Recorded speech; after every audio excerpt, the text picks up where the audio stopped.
A cold mist hung over the old mansion as Emma, Max, and Sarah stood before its massive, broken gates. The air felt still, as though the world itself was holding its breath.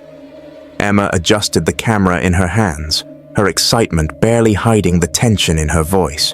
"All right, guys, here we are, the House of Dead, abandoned for decades, but tonight we're going in. Let's see if the rumors about this place are true," she said, her voice full of anticipation.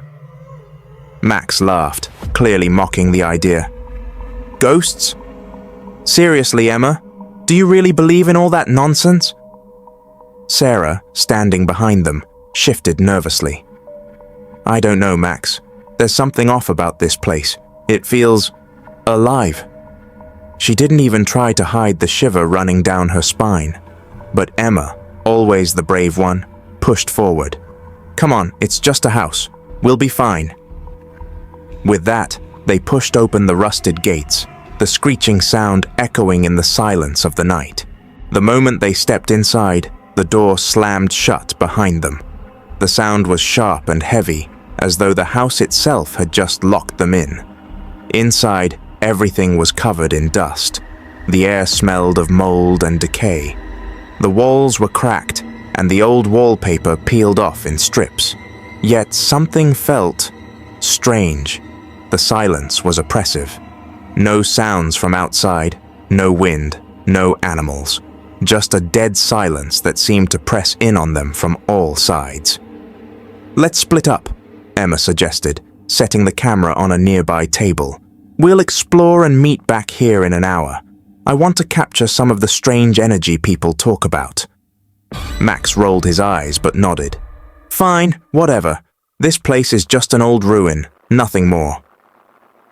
They wandered through the dark halls, their flashlights barely cutting through the gloom. Sarah was visibly uncomfortable, constantly looking over her shoulder, as if she could feel someone, something, watching them. As the hours passed, strange things began happening. The first incident was a door that slammed open behind them as they passed. Then, there was the whisper, soft, barely audible at first, but growing clearer with each passing moment. "Emma," a voice called softly from the shadows. She spun around, but there was no one there. "Did you hear that?" Sarah asked, her voice trembling.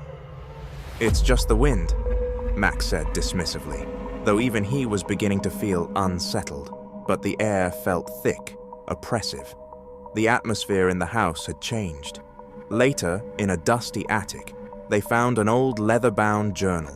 Its pages were yellowed, and the handwriting inside was erratic, frantic. "We did it. The ritual is complete. The house is alive. But it hungers, and it will never let us leave." "Ritual?" Emma murmured, flipping through the pages. As she read on, a terrifying picture began to form. The journal told of a family who had lived here, and how they had turned to dark rituals to communicate with the dead.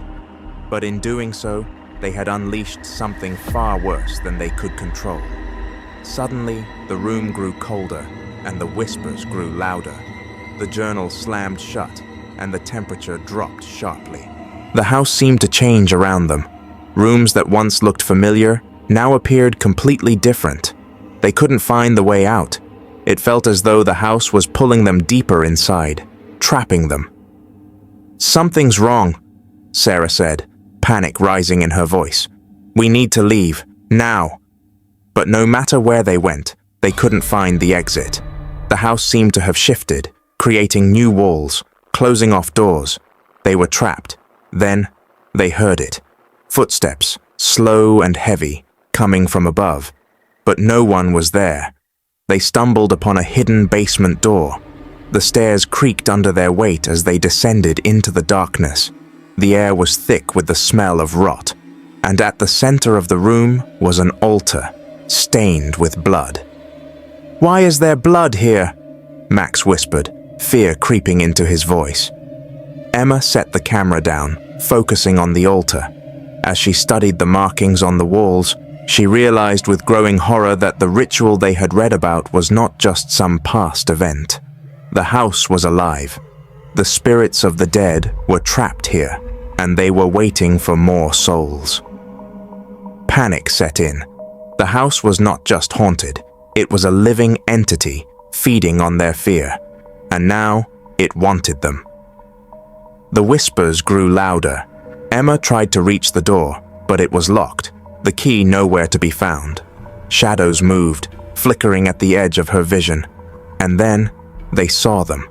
The ghosts, the faces of the family who had once lived here, now twisted in pain, their bodies decayed.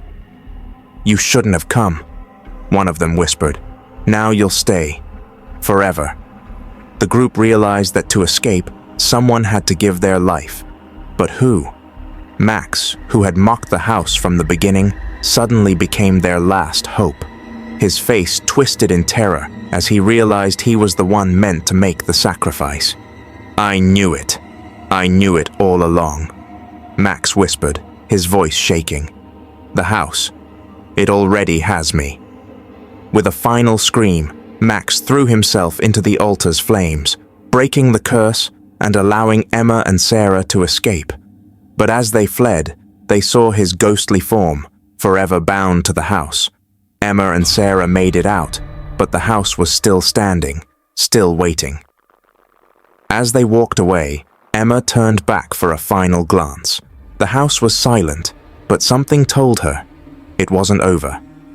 "Max, I'm sorry," she whispered, a tear rolling down her cheek. "Emma.